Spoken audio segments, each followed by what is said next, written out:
গতবার তো কোরবানি দিলাম 7 জনে ভাই গিলি মিলে, এবার কোরবানি দিব 2 ভাই মিলে। তুই কি বলিস ভাই? কারণ 7 জনে দিলে পরে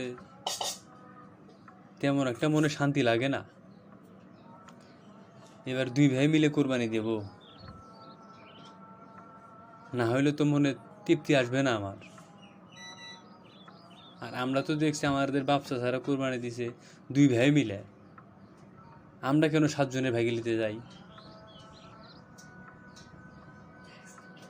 তো এবার তাহলে তুই আর আমি 2 জনে মিলেই কোরবানিটা দিয়ে এরো সামনে হাটে, তুই আর আমি চল গরু কিনতে যাই এরো। কি বলিস ভাই?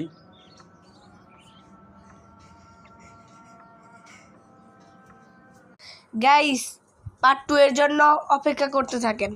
লাইক অ্যান্ড শেয়ার করবেন আর কমেন্ট করে জানাবেন গল্পটা কেমন হয়েছে।